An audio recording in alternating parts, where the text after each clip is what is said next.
bring for water for anyone that's getting thirsty. We'll start our panel discussion here. Get everybody set up.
If you have any questions or comment, please feel free to ask.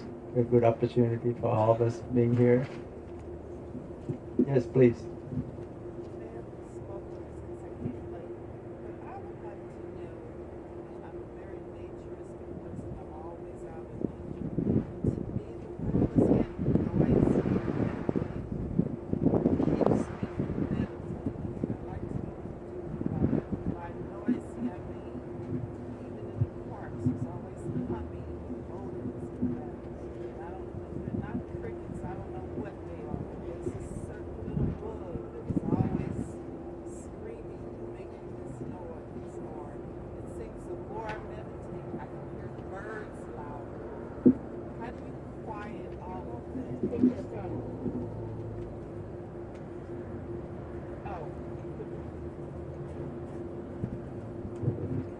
Okay, I was saying when you're out in nature, I'm a very naturistic person, walking, etc. And I'm finding the more I meditate that the world is getting noisier. First, let me say I'm 60, that might have something to do with it, but there's humming and noises all around. If I'm sitting in a park, there are these bugs that make this buzzing sound. They're not crickets, I don't know what they are, but they just get noisier and noisier. I can hear birds more, and it becomes more annoying. I know it shouldn't, but it seems to be more of an annoying thing than a relaxing thing. This constant sound in the background of nature. You could be way out, you don't have to be in the city, and you'll hear all these sounds. How do you quiet that out of your mind? Why am I noticing that at this age more so than when I was younger?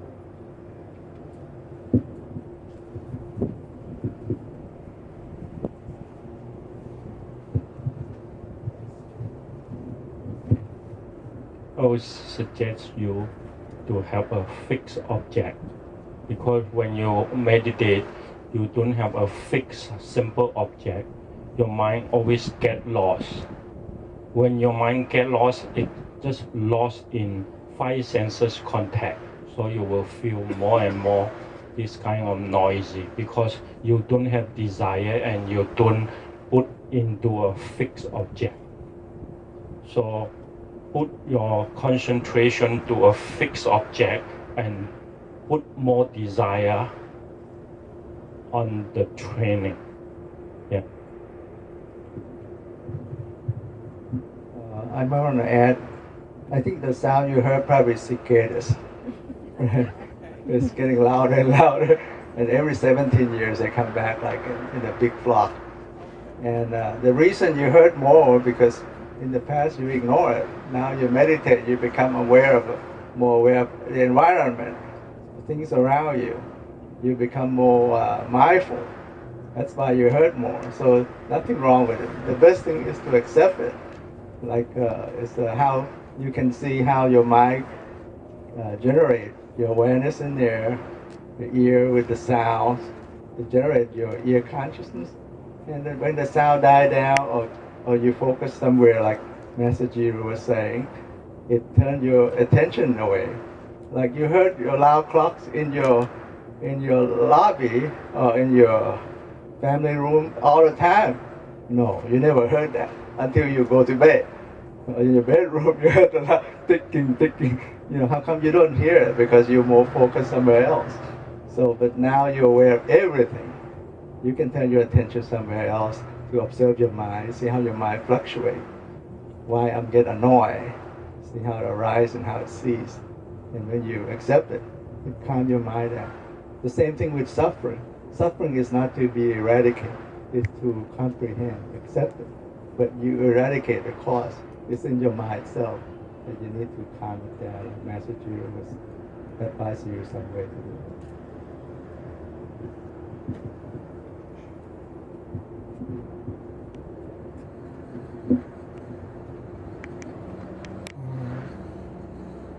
Our mind and the world are just one, interplay. So you choose quiet room, quiet place. If you cannot, maybe you concentrate on one object that is especially good, breathing. Our mind can concentrate on one thing at a time. Attention shifts. But if you really concentrate only one object, so if you really concentrate on breathing, then you forget everything else. The Buddha one time was asked a farmer, did you hear the thunderclap which killed the 2 cows nearby? The Buddha said no. So meditation can be really the variety, kaleidoscope of the world to nothing. So you just train from 0 to infinity.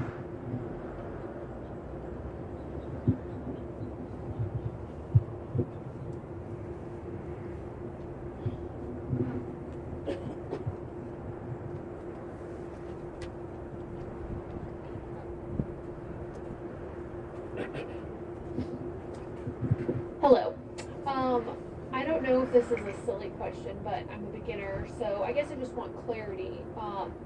I know the goal of meditation in the beginning is just concentration, which I'm nowhere near. But then after that, I know that you were to meditate for wisdom. And I guess my question is, what is wisdom? Is that just the truth? So like if I'm having an issue, would I meditate on like the reason why, like am I clinging to something, or I don't know if that makes sense, but that's my question. Thank you.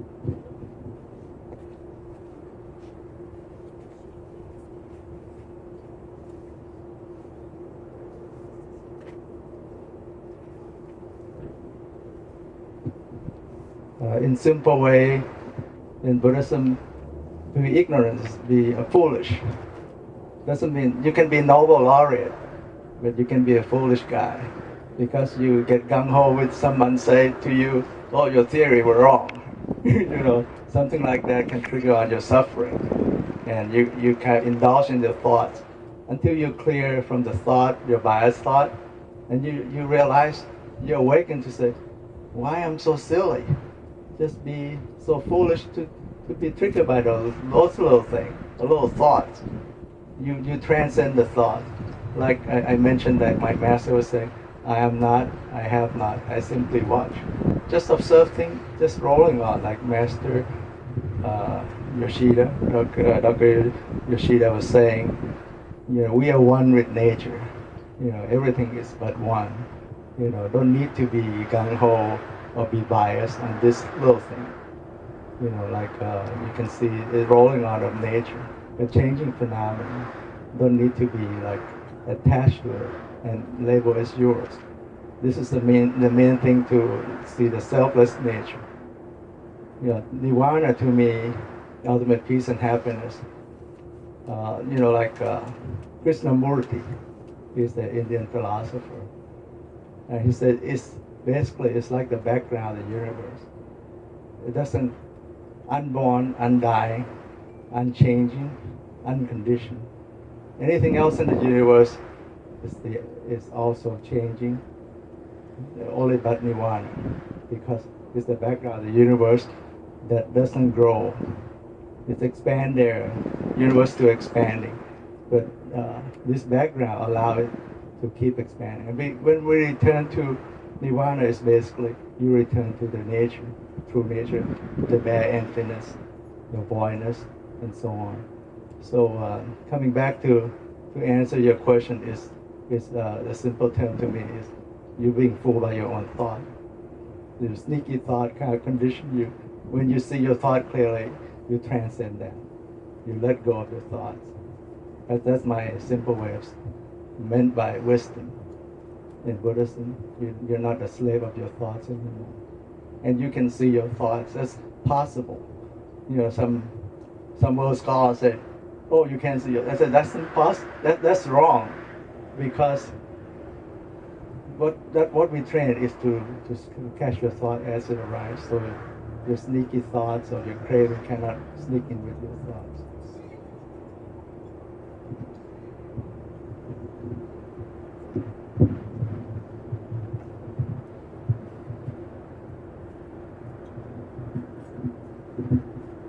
Buddhist ideal is to reach nirvana and witness truth.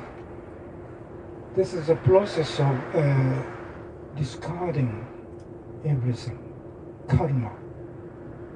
We are always in the karma realm. That is like tree dwell or cave. So we needed to throw away, discard things or karmas. Just direct, simple ways, just sit down, stop our actions, our speeches, our thoughts. Meditation is very misleading. Though Zen or Chan or Dhyana, we translate meditate as meditation, but the core is rather just sitting, not meditating on any ideas, any mental object, but just throw away, discarding. Just let go. Then you reach nirvana.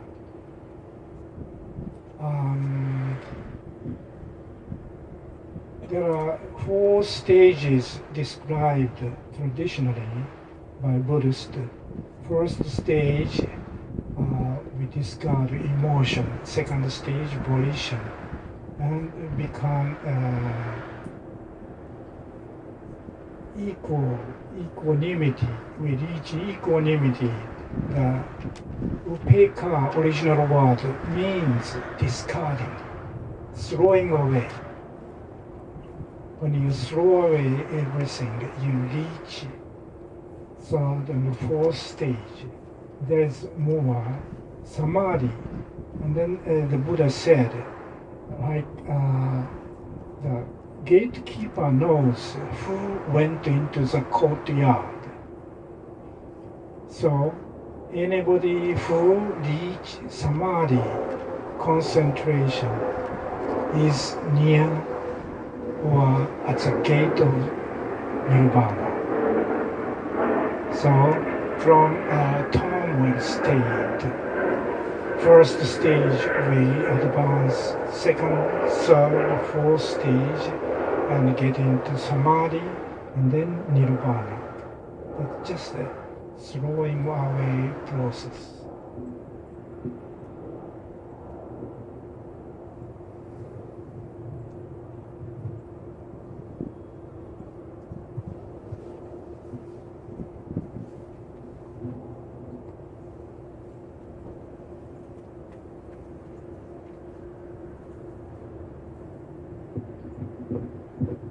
Okay, so I've been considering following the path of Buddhism for many, many years, and out of fear, I've never looked into it or tried to search it out. I guess maybe more modern technology and more information readily available as to where and when things are locally. I guess really, what do you suggest for a beginner as far as where to go, that sort of thing? So where to go is to practice? Yes. Okay.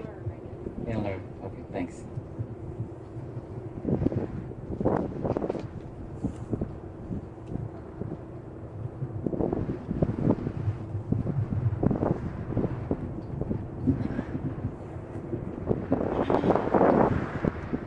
One simple answer to your question is to talk to Dr. Kongsak, who is the president of the Buddhist Association, Greater St. Louis. There are so many places. When we meet together, like each year we have annual Vesak Day, the Buddha's birthday. There are at least 15 groups coming up. So, like Missouri Zen Center on 220 Spring Avenue in Webster Grove, right? And your Masajiru at Maba in Augusta, Missouri. And you might meet Master Don Sloan over there too. You have to get my title correct. Uncle not, Sloan? Uncle, Shushu, Uncle, Shushu, that's right, yes. This is a very important technicality, please. Okay, and then we have Thai Temple in Florissant, 890 Lindsay Lane, about half a mile west of Florissant Meadow Shopping Center, on Lindbergh, west, north of 270. So, and there's Korean Temple down on South St. Louis, and also Buddhanara, also I think that's near U City, near Indabel, another Korean monastery. And also Vietnamese on South St. Louis too. Shinzo Sangha in University City near Washington U. Then there's Fo Guang Shan in Maryland Heights. So in other words, there's quite a few places to come, and they welcome all new folks. And it's wonderful to be able to find a group to practice with. So there are various levels of different places that are practicing, and you're always welcome to come out to Malbad in Augusta. It's really, we now have 76 acres. We added to our acreage, so you're more than welcome to come out there. Many different places to practice. Not to forget, there's Tibetan group too. Sharon Benjamin, also are in the U City, I think, area. You can look at the Buddhist Council website, Buddhist Council STL.net. I'm sorry. You can look at our various Buddhist group in the St. Louis area. As you know, there are 2 or 3 schools of Buddhism, like the Northern School, Mahayana, and the Zen sometimes considered in the Northern School from Japan, in the original, or Chan in China, like Master Jiro, and I'm from the Theravada, the Southern School, the Word of the Elder. So, but the uniqueness in Buddhism that we teach the same, even though the outfit may look different. It's amazing. Nirvana is a common goal to all Buddhist groups, of Buddhist sects or schools. And we teach middle path. That's the same. You can see the Noble Eightfold Path. Eightfold, no 9. 8. Only 8 but 1. And Triple Gem, 3 but 1. Buddha, Dhamma, Sangha, they're the same as one who reached that level. See, everything the same, like Dr. Yoshida was referring to, we one with nature. Everything is the same. And they're we teach mindfulness, self-awareness, the same. And the dependent arising. And Buddha discovered dependent arising, and he summed it up as the Four Noble Truths to teach the world. the cause and effect. The second noble truth, cause of suffering, is the cause of the first noble truth, and the fourth noble truth, the path to end suffering and up in nirvana, the third noble truth. So everything is about cause and effect. So the dependent arising has two pathways. One's the rising pathway that causes all the suffering, and then the receding pathway that ends the suffering. So these are common goals, and we're taught the impermanence, imperfection, and selfless nature. In Mahayana called voidness, emptiness, sunyata. Sunyata we call anatta. I'll tell about it also this sunyata too, but we pick more like anatta, the selfless nature. When you talk about soulless, people say, "Oh no, I have no soul." Impossible. This is selfless. But like I mentioned, neuroscientists nowadays say it's no, as you generate a pattern of object in the brain, you also generate a sense of self in the act of knowing. But the Buddha says there's two-step, pure perception and biased perception. That's where mindful awareness can come and slice it off before you go into conceptual processing, conceptual thought. We differentiate in two major truths: ultimate truth, like the Four Noble Truths, and then more. Yeah, we have to generate more excitement, so they can ask more. So the conceptual truth, which we all deal with. Like I'm taking too much time. Sorry.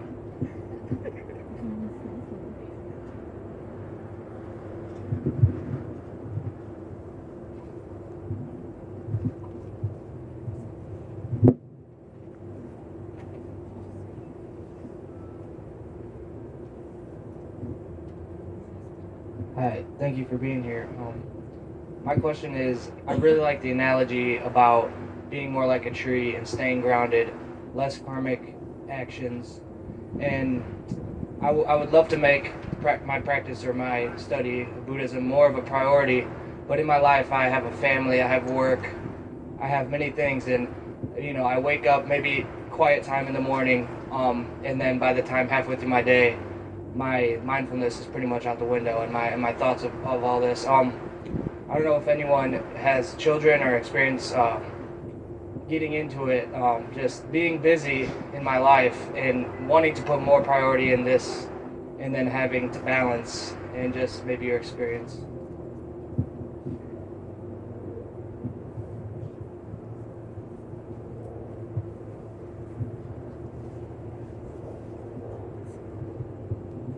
Yes, as a householder, I can talk about this kind of thing.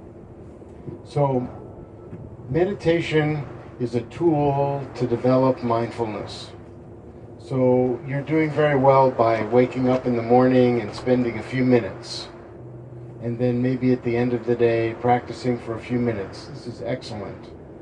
During the course of your day, just pay attention in a very gentle, loving, kind way to whatever it is that you're doing. Then your practice will evolve. When the time is right for you and you have more time, you can come to study with a group and practice with a group. When the conditions are right, then you'll do that. But to cause yourself more stress, to think that you should be practicing more, see if you can be gentle with yourself, change your relationship with that, and just when you're practicing, be there. When you notice your mindfulness leaving, just notice that, bring it back gently, without criticism, without judgment. When you notice yourself being very mindful, do that gently, without any congratulations. When you congratulate yourself, that's just another level of ego self being generated. So practice as you are, and you'll make very good progress. And when the conditions are right, then maybe one day you'll send your children to college, and then one day your children will be so grateful they'll send you off to a monastery.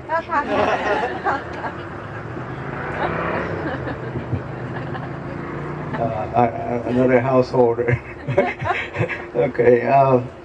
basically like the technique I mentioned earlier about dynamic rhythmic meditation, to be aware of your body movement is one way to simplify life by being aware of your action movement. So by simply embed your mindfulness in the action or movement, you generate self-awareness at the same time. So you can practice all day long, like Uncle Don was saying. The other way to gain mindful awareness or be concentrated mind is to be aware that your mind slip away. It will bring it back. That means you know it slip away. That means you're already mindful. So that's a simple way to get it back to your attention again. And you start catching the sneaky thought like you worry about your kids. That's one minor life. We call Julapop, another birth into the thoughts. And while you're working on your program or whatever work, your tools and so on, or your job, another thought pop up. You catch it. Or worry about your parents or your kids again. That's another cycle of life by itself, cycle of thoughts. So you catch this, and one day it will break through because you catch it. Where is it? It's gone because you see it. You might get, like Master Dr. Yoshida was saying, you might get disenchanted, discerned, detached, and liberate will come.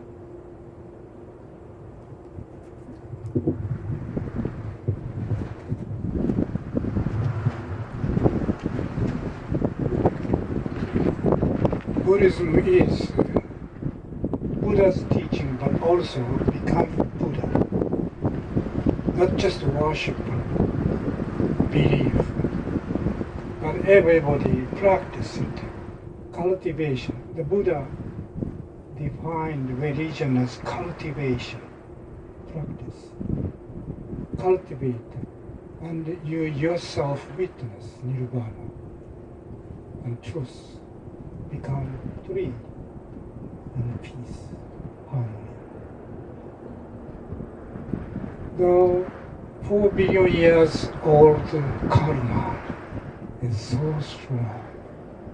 So you need two things. Buddha can cut metal sheet. Do you believe? Water jet can cut metal. So you need to really concentrate. Not absent-minded sitting. Really, you become tree. Another thing, raindrops from the eaves or maybe anywhere can make a hole in a stone, rock. So continuity is very important. Even you